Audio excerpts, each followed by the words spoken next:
Pessoal, após finalizar o procedimento de exclusão, a gente viu na última videoaula, tá? Então, nosso sistema já está excluindo os registros, né? Já está cadastrando novos registros.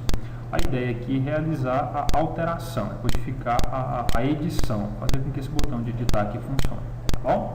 Como é que a gente vai fazer isso? Vamos seguir aqui para que a gente consiga fazer isso aí. A primeira coisa que a gente vai fazer é criar um novo formulário, tá bom? Então, eu vou criar um novo form de frame. Esse formulário vai chamar form editar cliente. Nesse formulário, eu vou replicar aqui, vou desenhar novamente aquele formulário de cadastro, os mesmos dados lá do de cadastro. A diferença é que aqui em cima eu quero apresentar um campinho código, tá? Porque a gente parte do princípio de que se eu estou editando um registro, significa que esse registro já existe no banco, ele já foi incluído, então tem um código, eu posso utilizar esse campo código. E eu vou declarar aqui um label, pessoal, e este campinho de label aqui, eu vou alterar o nome da variável, vou chamar LBL código, tá? Então tem um label aqui que vai ficar escondidinho aqui em cima, chamado LBL código, daqui a pouco eu vou usar ele. Vou vir aqui, continuar lá, o nosso cliente ele tem um campo chamado nome, tá? Esse campo de nome é um campinho de texto, que vai estar aqui na aplicação, ok? Tem um campinho de texto aqui na aplicação. Eu vou alterar o nome da variável para conseguir recuperar o valor dessa variável depois. Nome, normal, vou reduzir isso aqui. Vai ter um outro campinho aqui, porque o nosso cliente também ele tem CPF, não é isso? Então, CPF. Esse campinho de CPF, ele é um campo formatado, lembram lá da formatação? Esse é um campinho formatado. Esse campinho formatado eu vou chamá-lo de txt CPF, ok? A máscara dele vai ser uma máscara padrão CPF, então 123 ponto 123 ponto 123 traço 12, uma máscara de CPF para esse campo. Aí depois eu vou colocar aqui, pessoal, um painel, né? Painel bem grande. Eu vou alterar a borda desse painel, porque eu quero um painel com título. E o título desse painel vai ser endereço. Um painelzinho com título endereço. Aqui dentro eu tenho rua, que é um campo de texto também. Completo. Opa, vou dar uma volta para cá. Aqui. Edito o texto, ok. Edito o nome da variável, txt rua. Eu tenho um label chamado bairro, campinho de texto para esse label bairro, um pouquinho menor do que o outro. Edito o texto. Alterar a variável txt bairro. Eu também tenho aqui uma cidade. Nós temos uma cidade. Vou ficar aqui, cidade, bairro, campinho de texto para nossa cidade, vazio. Um tamanho aqui interessante, um pouquinho maior. E com o nome chamado txt cidade.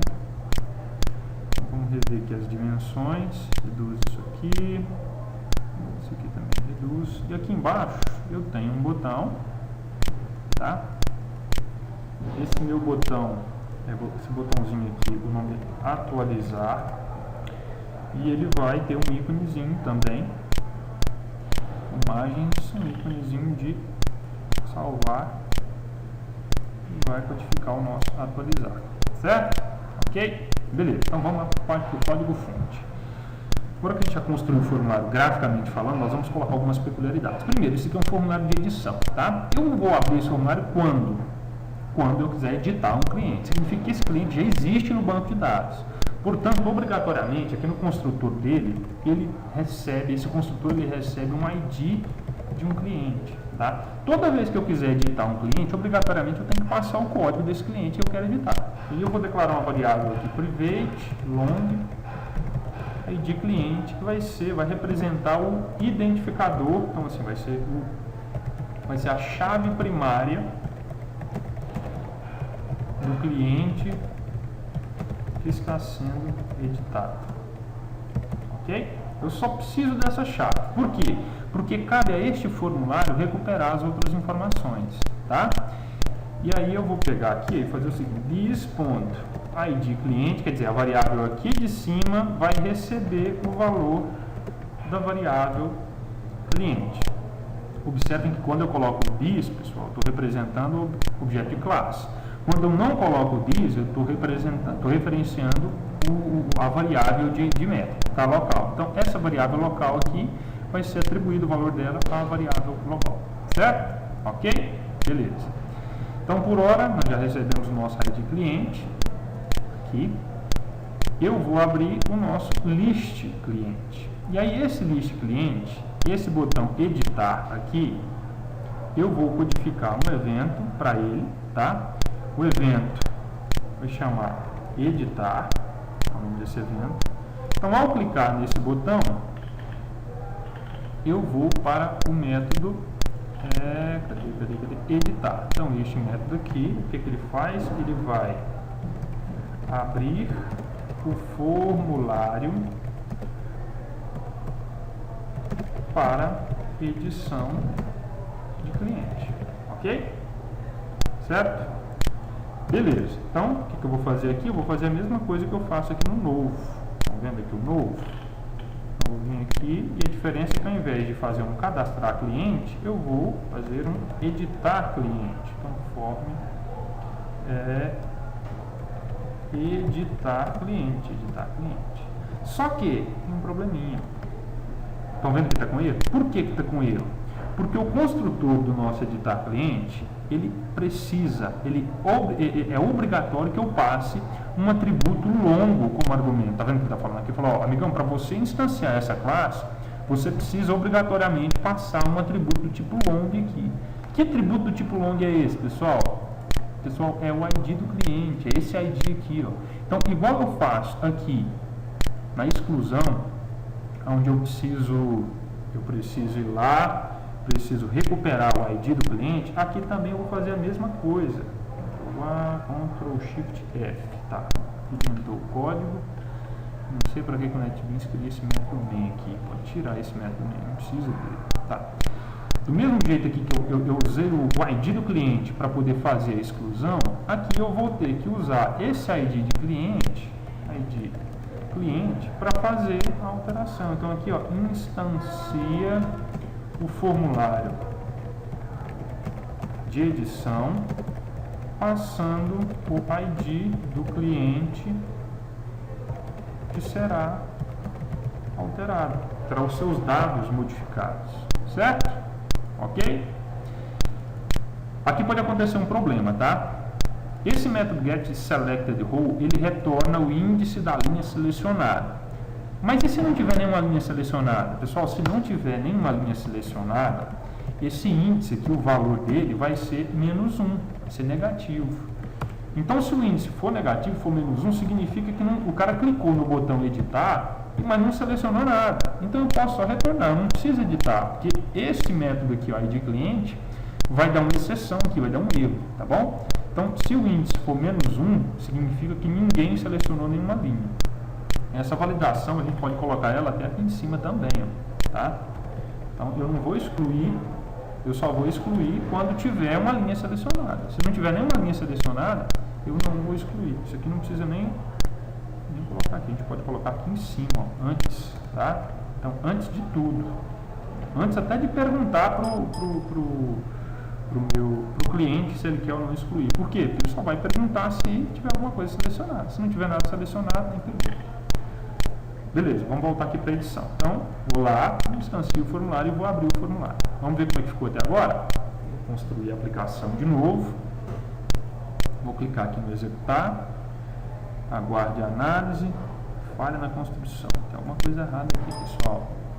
Cancelar. Ok. Por que está errado? Vamos ver aqui o que está errado. Form cliente. Ah tá, tem um form editar cliente aqui que eu tenho que apagar. É aquele método main que o NetBeans cisma em criar toda vez que eu crio um formulário novo. Vamos lá, executou, tá? Então vamos lá, editar, cliquei aqui no editar cliente, editar. Por que apareceu ali em cima, pessoal? Porque eu não codifiquei aqui no meu form editar cliente. Lá no construtor, aqui no construtor, nós não temos um método chamado útil.centralizar, então eu tenho que codificar um centralizar. Olha lá, útil.centralizar. Codifiquei, executei novamente, cadastro, cliente. Vou tentar editar sem nada. Observem que eu clico e não acontece nada, porque eu não selecionei. Então, está vindo centralizado agora. Professor, mas peraí. Se eu estou editando, cadê as informações? Esse é o primeiro passo, tá? É aqui que eu quero falar para você. Esse é o ponto onde eu quero chegar. O primeiro passo da edição é consultar no banco de dados todas as informações deste elemento aqui, ó, elemento selecionado, de modo a preencher todos os campos com as informações do elemento. Para construir esse data grid, nós só utilizamos o código, o nome e o CPF, certo? Então são só essas três propriedades que são informadas aqui. No entanto, um cliente ele é composto de nome, CPF, rua, bairro e cidade. Eu não tenho essas informações aqui para poder preencher de uma vez só, tá? Então, nós teremos que aqui criar um método chamado consultar. Na verdade, deixa eu apagar aqui. Então, eu vou criar aqui dentro da minha classe um private void consultar, tá bom? Esse método consultar, ele vai recuperar as informações do registro no banco de dados e preencher os campos do formulário, certo? Ok? Então, depois de centralizar aqui em cima, eu vou chamar o consultar. Esse consultar vai retornar o que, pessoal? Vai retornar um objeto do tipo cliente. Cadê o meu? Cliente, e ele vai ser retornado pelo cliente business, não é a classe de negócio. Então aqui no cliente business eu tenho um método consultar. Tem? Não, ainda não tem, mas eu vou ter. E esse método consultar aqui de cliente, ele vai receber como parâmetro, ele precisa de um ID de cliente para funcionar corretamente, tá bom? Então, aqui eu vou recuperar as informações do banco de dados. Está com erro porque esse método ainda não existe, nós não o construímos, então vamos construí-lo agora. Esse método consultar ele vai ser exatamente igual ao método listar. Então, eu vou fazer um Ctrl+C, Ctrl+V. A diferença é que o listar retorna quantos clientes? Retorna um monte. O nosso consultar, ele vai retornar um único cliente. E é exatamente o cliente que possui a chave primária, a coluna ID lá, equivalente a essa que vai ser passada como parâmetro. Tá? Então, aqui, recupera os dados de um cliente. Cliente DAO, mesma coisa. Também vai ter um consultar, e esse consultar de lá vai receber uma ID cliente para funcionar. Está com erro por quê? Porque ainda não existe. Então, salvando aqui, o nosso consultar aqui de fora passa a funcionar. Então, tirei o erro daqui, temos um erro aqui em business. Este erro existe porque não existe nenhum método consultar dentro do cliente DAO. Então, eu vou lá em cliente DAO. Vou aproveitar a estrutura desse método aqui, do método listar inteira. Então, Ctrl+C, Enter, Ctrl+V. E diferente de listar, o nosso consultar retorna só um registro. Então, consultar, e ele recebe um ID cliente como parâmetro. Certo? Então, o retorno vai ser uma lista? Não, o retorno não vai ser mais uma lista. O retorno vai ser só um registro. Aí eu vou instanciar aqui o meu retorno. Tem preparo statement? Tem. Tem SQL? Tem. O nosso SQL vai ser um pouquinho diferente, tá? Eu vou selecionar ID, nome, CPF, mas também eu quero a rua, eu quero o bairro e eu quero a cidade, tá? Da tabela cliente, e agora, pessoal, eu vou usar uma restrição, eu quero filtrar o meu SQL. Por quê? Porque eu não quero todos os clientes. Se eu executar deste jeito aqui, ó, o meu result set ele vai ter um monte de clientes. Por isso que o nosso exemplo são listagem, nós buscamos todo mundo. No entanto, dessa vez eu quero somente clientes, eu quero essas informações somente de um cliente, onde o ID dele é igual ao ID passado como parâmetro. Então, por exemplo, se chegar 4 aqui, ele vai fazer o seguinte: traz para mim ID, nome, CPF, rua, bairro e cidade da tabela cliente, onde o valor da coluna ID é igual a 4. Ele vai executar e vai falar: quantos registros tem? Somente um. Por quê? Porque não vai existir dois IDs iguais, né? 2 IDs igual a 4, só vai retornar um registro, tá bom? Então aqui esse C eu vou apagar, tá? E aí, ao invés de popular aqui uma variável C, o que eu vou fazer é colocar dentro da variável de retorno. Então, retorno.setID, retorno.set nome, retorno.set CPF, isso aqui desaparece. E aí eu vou copiar essa linha, tá? Porque além de ID, nome e CPF, eu preciso de cidade, que vai para a variável cidade. Eu preciso de bairro, que vai para o atributo bairro. E eu preciso de rua, que vai para o atributo rua. O result set só vai executar uma vez, tá? Então ele só vai executar uma vez, porque isso aqui me garante que só existe um registro com esse ID, e ele vai retornar o meu cliente aqui no final. Então, recupera os dados de um cliente do banco de dados. Banco de dados. É isso que ele vai fazer, né? Então, este cliente ele vai retornar aqui para o business.consultar retorna um cliente, que por sua vez vai retornar aqui para o nosso formulário. Isso significa que aqui nessa linha de baixo eu já posso inserir os dados desse cliente na propriedade text, né, do txt bairro, aquele text input, vai receber c.getBairro. Significa que o meu txt nome.setText, que é a propriedade text, recebe c.getNome. txt rua.setText recebe c.getRua. txt cpf.setText recebe c.getCPF. Então, bairro, cidade, rua, bairro, nome, rua, o que mais tem aqui, pessoal? Nome, rua, bairro, cidade.